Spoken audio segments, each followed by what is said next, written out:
One, two, three, four.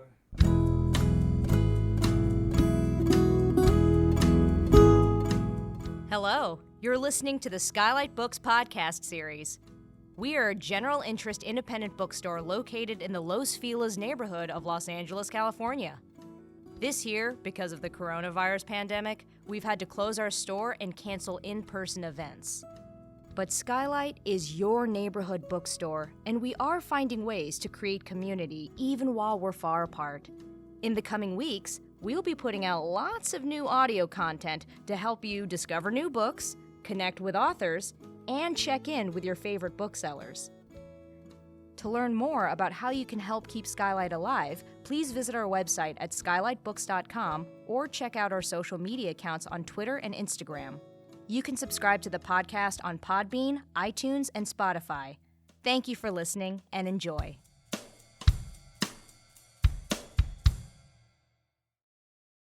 Welcome to SKYLIT Bookstore Podcast. I'm your host, Christine Blackburn, and I'm here in Los Angeles, California.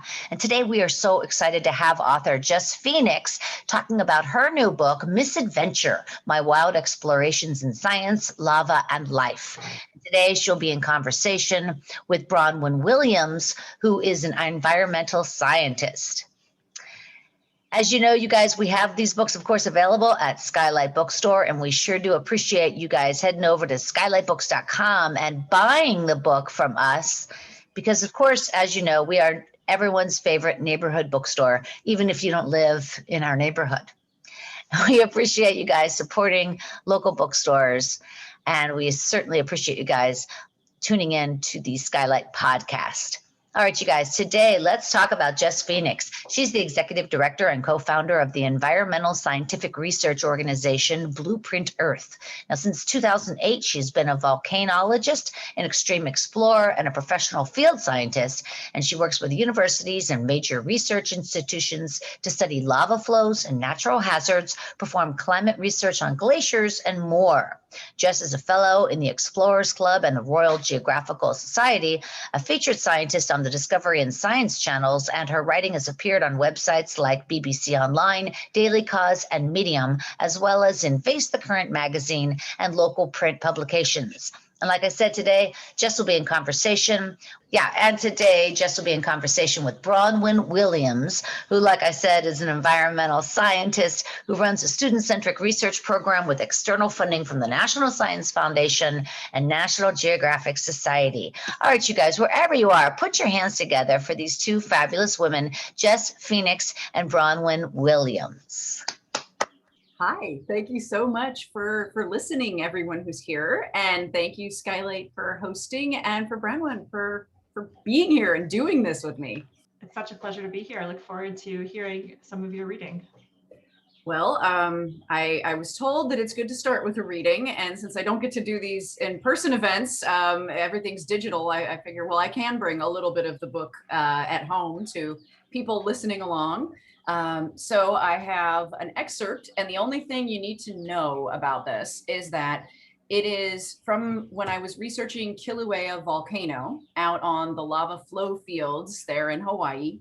And this was the first time I had encountered flowing lava. And I had been walking around with another scientist named Matt Patrick there at the Hawaiian Volcano Observatory. So we were there to do some research, and it was the hottest thing you can imagine. Matt gave me a few minutes to marvel at this deadliest of rivers before redirecting us to our task of locating an active flow. Another half mile or so of carefully hiking across the flow field, avoiding the dicey newest flows and checking the handheld GPS units with the most recent flow maps brought us to the edge of an oozing silver puddle that reminded me of a thicker version of the T-1000 Terminator in its liquid form. I gawked at the active Pahoehoe lava flow, and Matt smiled. He seemed to appreciate my newcomer's enthusiasm.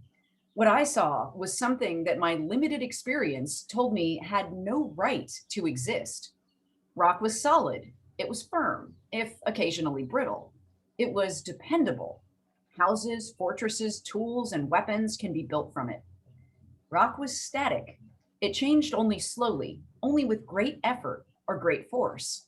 Yet Here I was, a few feet from silver rock that was clearly alive in a way that only science or wizardry could explain.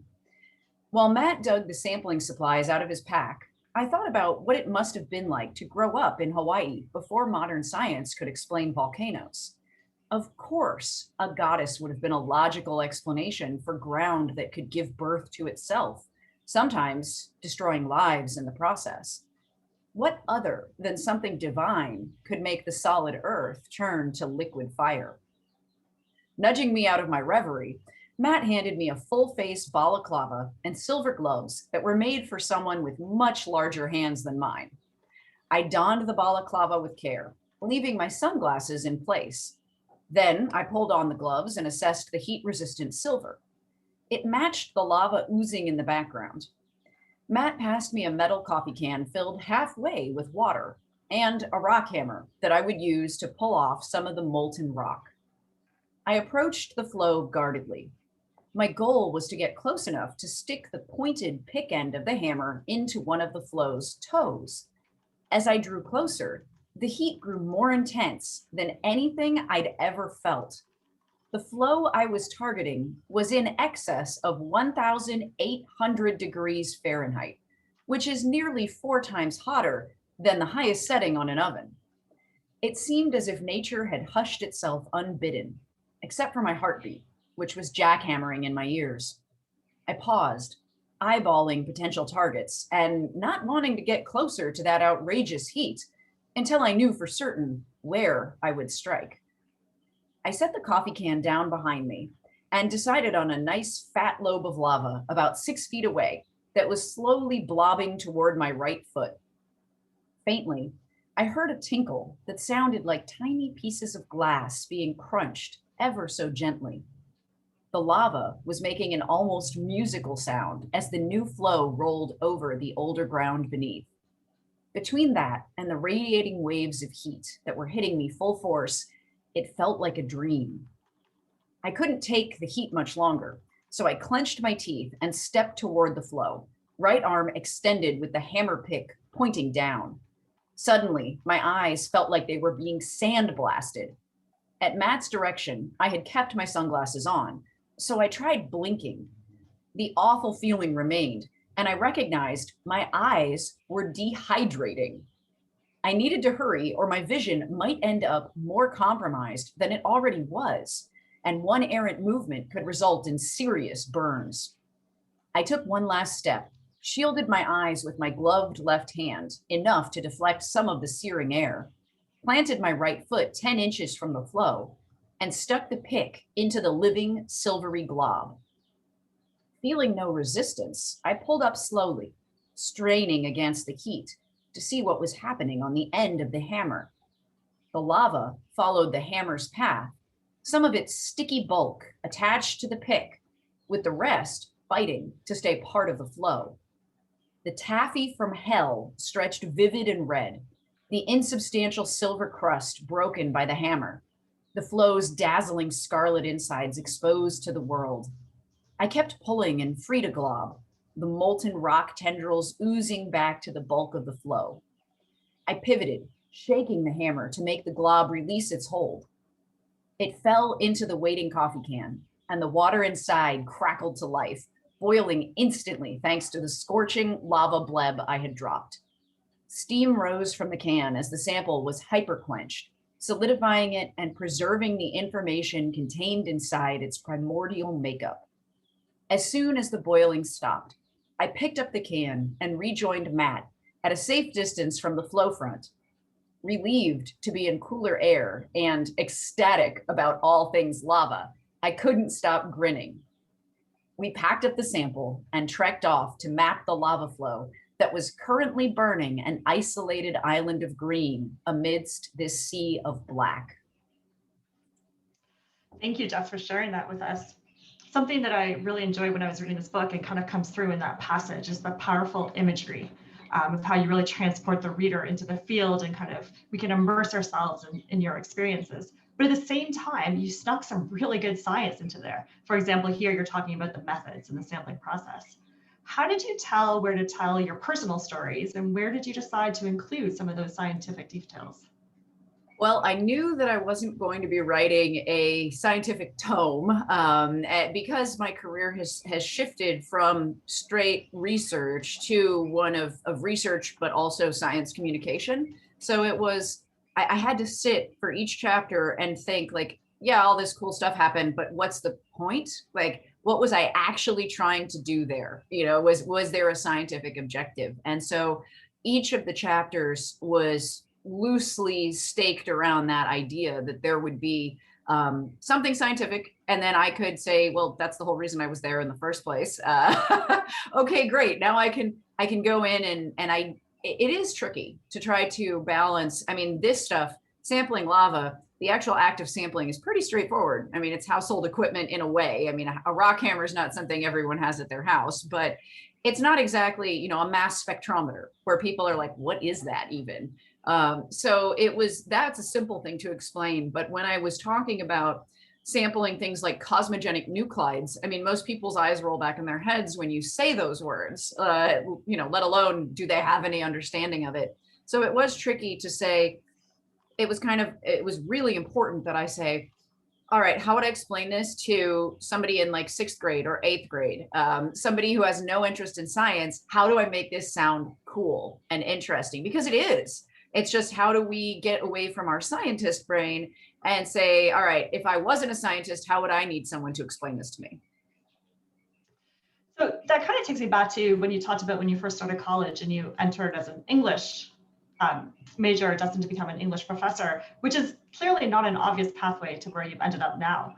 If you could go back to your younger self, would you give yourself some advice? And can you maybe kind of trace how you kind of transitioned into your current position?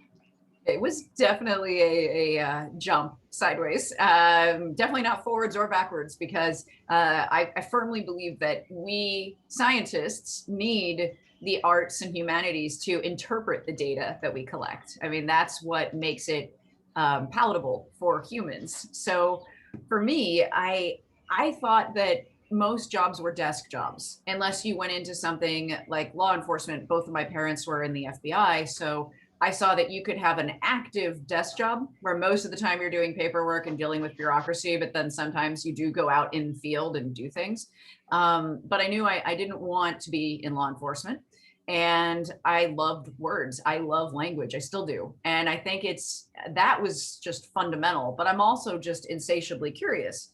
But I had been turned off from science in high school. I had a nun who was about to retire, who was my teacher for chemistry class, and she made me think I sucked at science.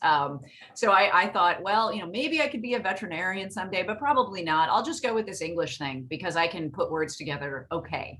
And it was only by almost failing out of college that I found geology. And it was because after, you know, I'm type A, and a lot of type A folks, if we have a big time failure, we're pretty devastated and we're not used to it. And so when I had this big time failure, I kind of said, oh my God, you know, I didn't know enough to seek really good mental health care for the depression I was experiencing.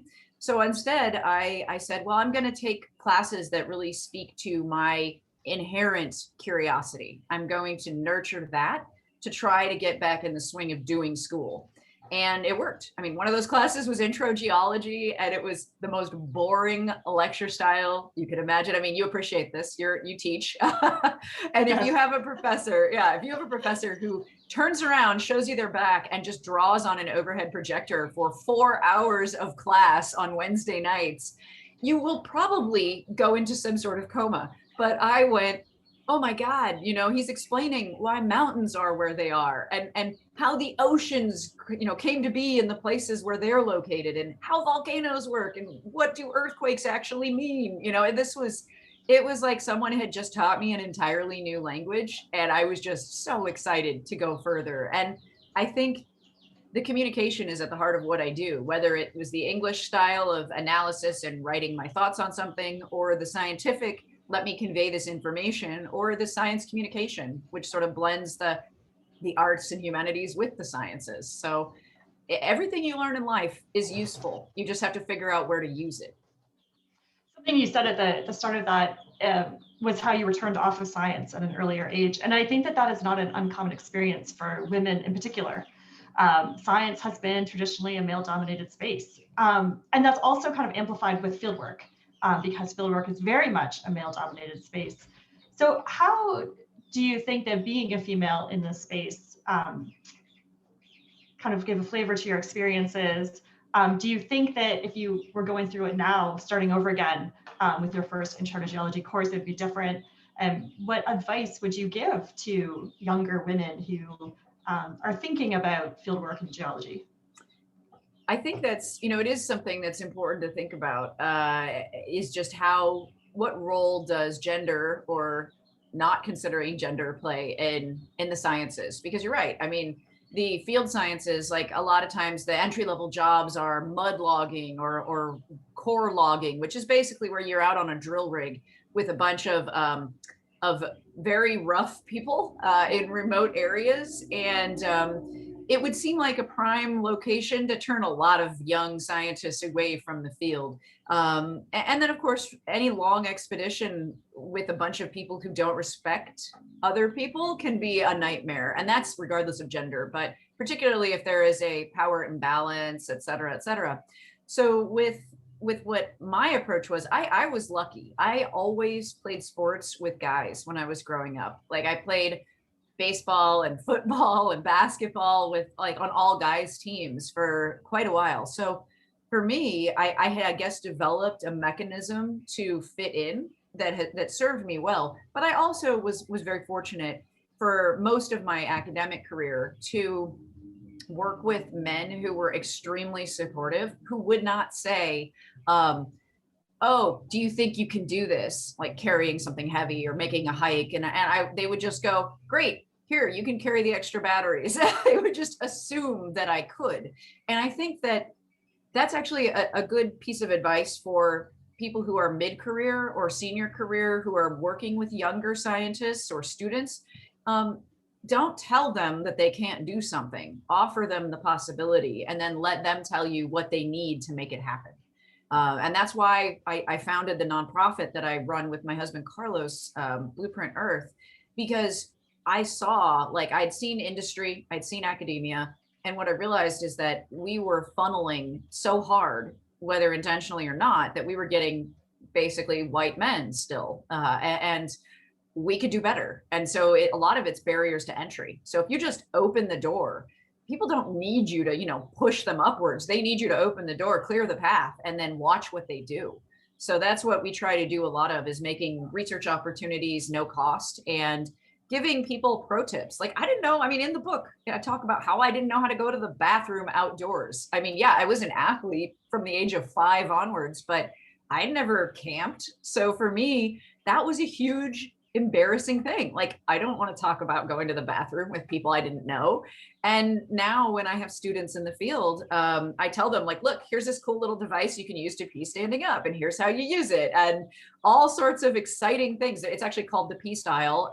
They support Blueprint Earth, but they don't give us any money. So if you go and get a P style, it's the letter P style. It's great for people with mobility issues too. And if you go to concerts or festivals, not just camping, but that sort of thing can remove a lot of uncertainty and nerves for younger scientists. If you say, look, you don't have to squat, with your butt exposed in the middle of nowhere, like you can do this, and you just give them little bits of wisdom, but you don't force it on them. You just let them know what possibilities are there. And I think that's how we change things. And that's what I would tell younger students, is that look for the people who want to open doors for you. And the thing that I've said so many times, I feel like I'm gonna go to my grave saying it, is don't work with people who refuse to admit they were wrong, will not say they're sorry, and will not say, I don't know. And because in a scientist, you need people who say, I don't know, and then you have to go find the answer. That's the whole point. So look for the people who are willing to recognize themselves as human. That's really powerful advice of how to find an effective mentor, because the role of mentoring, I think, is really critical to a lot of early career potential scientists. Your initiative, Blueprint Earth, just sounds amazing. Can you tell us more about it? Who are the people that are getting involved with doing fieldwork now that wouldn't have otherwise been able to do it? Well, the project itself is supposed to create blueprints of Earth's ecosystems, hence the name. And we started with the Mojave Desert in California. And it basically between LA and Vegas, there's endless paradise if you know where to look. And so in our research area, we're studying a square kilometer of the Mojave National Preserve. And there are lava flows there. There are bighorn sheep, foxes. Flowing water with toads in it. It's just incredibly biodiverse for what people think of as a desert. And the approach we took was to take scientists and students, so like students who want to be scientists, out to the desert and not charge them anything for the experience. So they get hands-on mentoring in very small groups, because our expeditions are usually between 8 and 20 people. I try to keep them between 12 and 16, ideally. But they get to work with scientists from all around the country and world. And because all they have to do is get to LA or Vegas, there's no, like, if you don't have a tent, that's fine. We have loaner tents. If you don't have a sleeping bag, we have loaner sleeping bags. We cook as a group. And obviously we haven't done anything since COVID last year. But last January 2020 was the last time we went on an expedition. But we've been doing a lot of data analysis since then. So still allowing the students to get hands-on experience. And we hope to resume in the fall. But to date, we've had about 350 students come out with us, and they are primarily women. 76% are women, and 54% are people of color, and 60% come from low-income backgrounds. So that sort of number of the type of people who are coming out is just staggering. And we haven't kept records on how many students identify as having a disability, but I can tell you for a fact that we have had students with like real mobility challenges, including one student who was an amputee, leg amputee, and she made it out and was able to do field research with us. And it's just really spectacular to watch what people are capable of if you just give them the opportunity. That's really amazing, because those environments are pretty extreme. They're majestic, but we went to the Mojave for the first time this past winter, and it can be a harsh landscape. So to put these students in that environment, as you said, it's not telling them what they can't do, but to say, how can we help you do this? That's yes. Really powerful. Have you followed any of these students, alum from the program, to see how this might have changed their trajectory? Oh my gosh, yes. It's so cool. There's one student in particular who just comes to mind right away. Actually, two of them. I'll tell you about the one first, because his news was recent. His name's David, and he came out with us pre-COVID, so it would have been 2 years ago almost now. Oh my God. And David's story is very interesting. He was from the South, I forget which state, I think Arkansas, something like that. But his birth family was not able to accept him as gay. So he left his birth family, was adopted. He's white. He was adopted by an African-American family, made it out to the Northwest to go to college, community college, to work his way up, and then applied to University of Alaska Fairbanks to finish his degree, got in. This is after, like, he went there after he worked with us. And then now he's just got accepted to their graduate program. So he wants to study volcanoes. I mean, he has tattoos of Mount St. Helens before and after on his forearms. It's amazing. And seeing a student like that just have the ability to come work with us, see how actual scientists are in the field, and say, yeah, this is exactly what I want for my life, and turn his story into a success story. I mean, that was him. That wasn't us. We just got to see him for one step along the way. And the other student, her name's Desiree, and I always think of her because she was on our first expedition that we ever did in early 2014. And, I was nervous because I'm like, oh my God, I'm responsible for all these students. And, this is interdisciplinary science. It's not just geology where my comfort zone is. And so when we got out there, I could see Desiree and her friend Brittany kind of transform. They're both Latina, and Desiree, I think she told me her parents hadn't been to college, and so she was a first generation college student. And she and Brittany had both been in Cal State Los Angeles's nursing program. And when I interviewed them for a little promo video we were doing afterwards, after the research was finished, I said to Desiree, what did you get from this? Can you tell us what this has shown you? And she said, well, I thought that the only option for me was to be a nurse with a biology degree. But I just love this. This is incredible. And then she goes, I even got to break a rock with a rock hammer. But she ended up going to, she got her degree. She actually wants to be a coroner, which I think is very interesting. But on her way to that, she actually worked in the Grand Canyon as a wildlife biologist, and then moved up to the Pacific Northwest recently. And she met her now husband on a Blueprint Earth expedition because she kept coming back for additional ones. And her husband's a geologist. And so I got to see both of them as like baby geoscientists or scientists. And then now they're full-fledged scientists and they're living the dream. So it's just cool to see, again, what people will do and the connections they will make if you just give them an open door. That's it. And it seems like that also resonates with your own experience. You had a quote in the book where you said, you'd found a group of people who understand my burning desire to dig into the beating heart of our planet. And that is something that I feel. And some people, I find, they just inherently find value in our Earth in itself. Others, I think, can grow to appreciate the Earth, and others kind of remain indifferent and are disconnected from it. What type of people do you think your book is reaching? And how do you hope it's going to impact them? I've actually had some pretty surprising feedback from people who have gotten the book.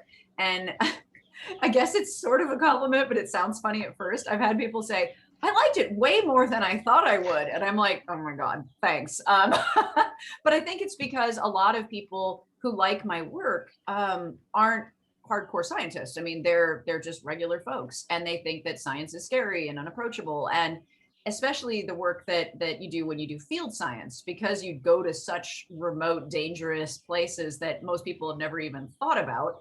And I think that when they say that, I take it as your curiosity came through to me. And so they connected with that curiosity. And I do think that every single person has a fire of curiosity burning within them.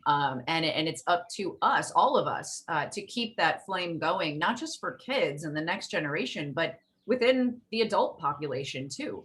So I think I'm seeing a lot of people who wouldn't normally pick up a science book, and people who've said, I've read this or that expedition book before, but yours blended the science in, and that actually made it more interesting.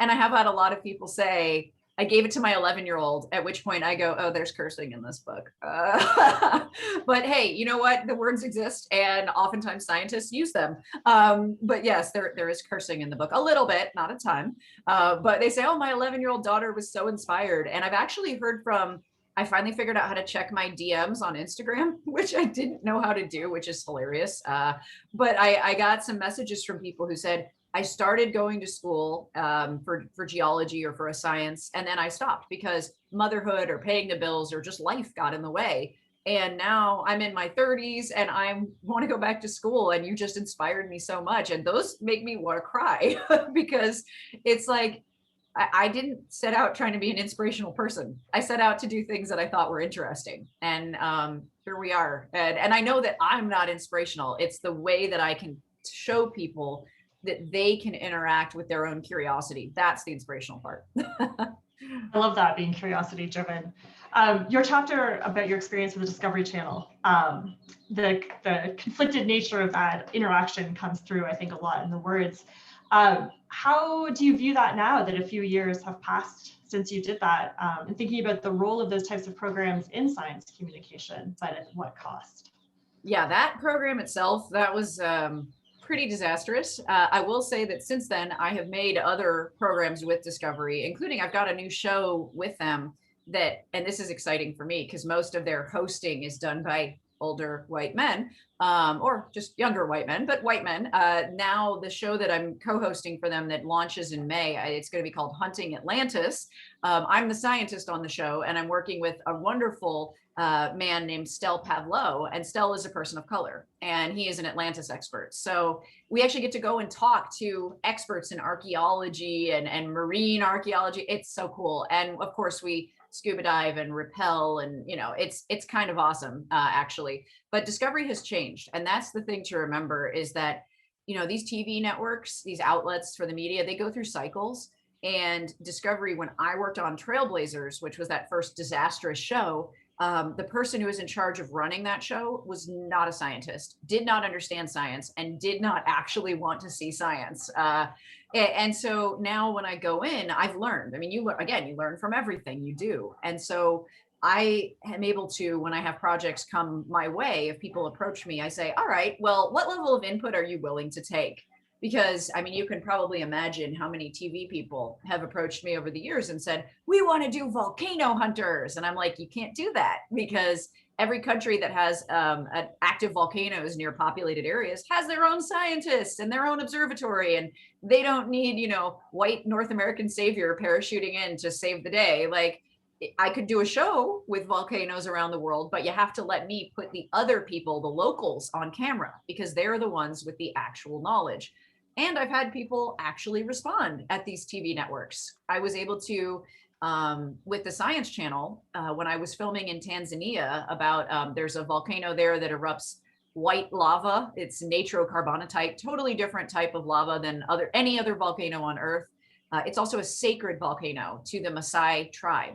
And the Science Channel was nice enough to record me asking the Maasai elder for permission, for the blessing to go up to the volcano, and put that on screen. And just that little bit of acknowledgement goes a long way. And that's why I was willing to consider it when they approached me again about hosting this Atlantis program. Because I said, you know what, we can infuse this myth of Atlantis with actual hypothesis testing. And that's what Stell wanted to do with the show.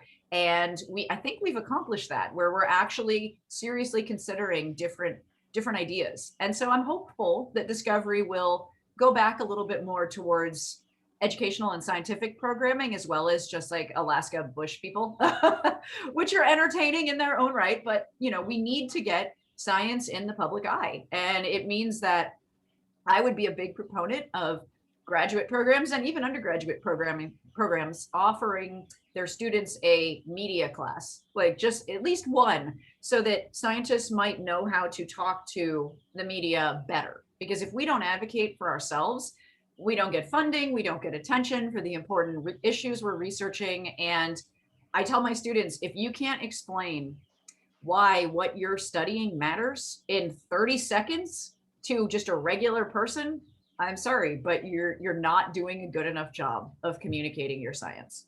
So I make them practice. That's great. Science communication is really important. Are you able to embed that into the Blueprint Earth program as well in the summer? Yes, a lot of times I'll be out there with a student, and I'll give them I'll say, okay, let's shoot a little video, and I'll have them film me doing something. Like there's one somewhere buried on my Instagram where I say, today, we're going to drop acid in the desert, because that's what scientists do, because we actually use hydrochloric acid to test whether rocks are made of carbonate material. So it sounds funny, it's catchy, and then you get to show something actually happening. When the students realize you can infuse your science communication with humor, then, once they go, oh, I see, then I turn the camera on them and I'll say, why don't you practice? Tell us what that plant is over there and why it's cool, and we do little moments of that amidst the serious research and the laughing and joking and, discussing too much about bodily functions, which always happens on expeditions. So something I was wondering is, you have so many great stories in here. I love the layout and how kind of each chapter is a story. Do you have any stories that didn't make the final cut of the book? Yes, so many. and I had to leave Blueprint Earth out. I considered it, but what I realized with that is there's a big cast of characters in each episode. So it's very hard to wrangle a narrative that has like 20 people in it.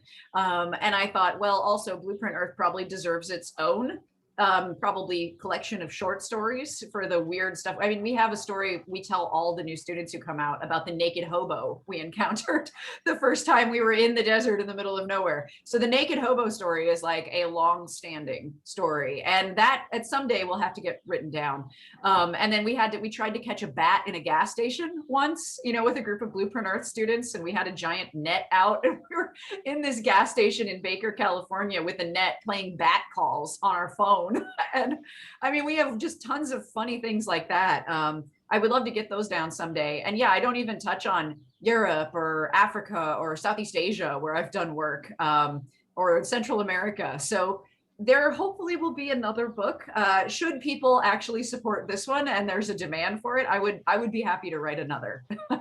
I was thinking as you were talking, it sounds like there's a sequel that's kind of percolating in your brain already. Always. You talk about the cast of characters, and a theme throughout the book is diversity, both in terms of gender, but also racial identity. It comes up with your discussion about the Explorers Club and a little bit about your husband. How do you think that your own racial identity shaped your experiences as well as those that you interacted with?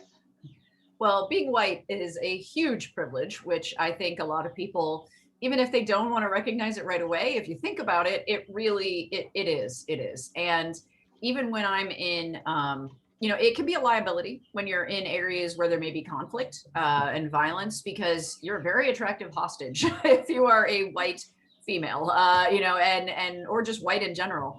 And so for me, it's always been something that I'm conscious of. And I think that was the case even before I met Carlos, who is Latino, because I was teaching at Cal State LA, and I grew up in a really white neighborhood in Littleton, Colorado, like very, very heavily homogenous. And when I started, when I left that area and started to, expand my horizons, I realized, oh yeah, guess what? The things that we learned about in history books aren't in the past. And we actually need to address these issues. And we need to, if you have a place of privilege, like I do, it's really important to suggest other people to step in and take opportunities. So now I try, when people contact me, like TV producers or radio folks, and they know that I have a Rolodex and a digital one.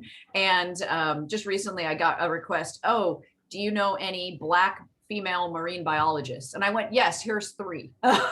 and so that's what I like to do now, because representation matters. And yes, getting me out there hosting a discovery show is a big deal, but I am still fairly within the bounds of normal for typical viewing audiences. So I would love to see scientists with accents, scientists with disabilities, scientists who are trans, non-binary. I would love to see all of those people represented, because unless we have all hands on deck, we can't solve big picture problems like climate change or overpopulation or food insecurity. Like, we need everybody's wisdom. So I'm acutely aware of that. And Carlos and I are in the process of adopting a kid who is African American. So now we're having to contend with the, okay, I get perceived by the police as totally non-threatening, but Carlos and our kid, very different ballgame. So I have to consider these things in our daily lives now, and just think about how I can use my privilege to open doors for other people. Congratulations on the adoption. Your book, like, one of the ideas that comes through a lot is the role of the mentors in your life. And listening to you in this conversation, what I appreciate now is that now you've become the mentor to a whole new generation of scientists, and the way that you're changing the face of people doing science and science communication, and the way that you're elevating these people. And I hope that sticks with everybody, because it's so important, as you say. And I think that might be a great note to end on. So I really enjoyed speaking with you, both reading the book myself and then having this additional insight. So thank you for taking the time. Thank you. And if you have any students from your programs who you want to send out with Blueprint Earth, or if you want to come out, we would love to have you. I think you might be hearing from me. Yes. Yay. This has been such a great discussion, boy. I have learned so much. Jess, you are an amazing person. And I'll tell you, Branwen, you asked some great questions. So thank you both so much. And thanks to the SKYLIT podcast audience. We really appreciate you guys tuning in. Remember to give us 5 stars over there, wherever you're listening, and give us a good review as well. And you can purchase Jess's brand new book, Misadventure, My Wild Explorations in Science, Lava, and Life, right here at skylitbooks.com. And we do appreciate you guys shopping at SKYLIT Bookstore, your favorite neighborhood bookstore, even if you don't live here. All right, you guys, one more time, on behalf of the very talented Jess Phoenix and also Branwen Williams, my name is Christine Blackburn for SKYLIT Books, saying read on. Thank you for listening to the SKYLIT Books podcast series. Please don't forget to visit our website at skylitbooks.com and make sure to follow us on Twitter and Instagram. Also, don't forget to subscribe to this podcast for more author talks and bookseller conversations. You can find us on Podbean, iTunes, and Spotify. Stay safe and healthy, and we hope to see you back in our store soon.